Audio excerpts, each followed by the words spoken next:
Hey guys, just want to make a quick video here since I have a couple of time to answer one of the questions from our group member.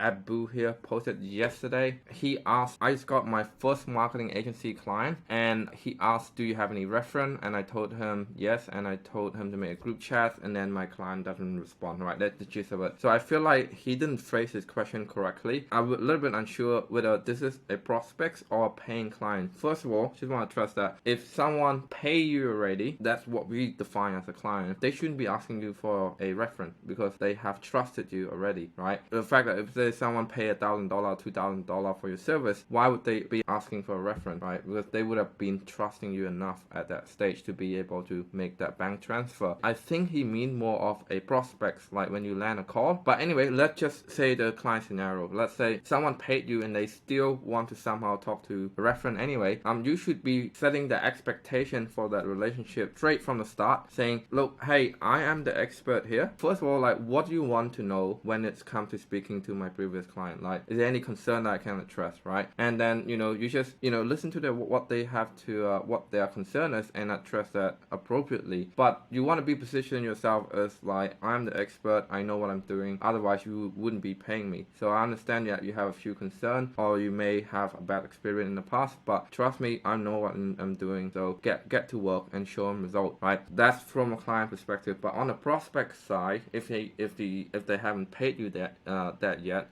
and then they told you this on a Zoom call, which is on a sales call, this is a very, very common objection. It's just an objection. So your goal here is to get to the root of the objection, get to the underline of the objection by probing in, right? So 3 words you're gonna say is like, what do you mean when you need to speak to my previous client? Just so I know, I can point you to the right people and the right client. What question would you have for them? Like, what concern would you have for them? And then they start to say their concern, like yada yada, right? They would say, oh, I'm just not gonna sure how this is gonna work for them long term. And when you say like work for them long term, like what do you mean by that? I'm just not sure what's gonna happen like 3 months down the road. And you tell them, well, 3 months down the road we'll have this program for you, and then we have this and that for you, right? And I'm not sure like how the ad gonna look like. Okay, like share, go in and share the screen and show them what the ad look like, and then show them some cost per lead and all that stuff. Sorry, CPL and all that stuff, right? And then if you have a testimony from that previous client, you can actually just share the screen and play that testimony for them. So probably want to talk to John, and then this is what John said, and then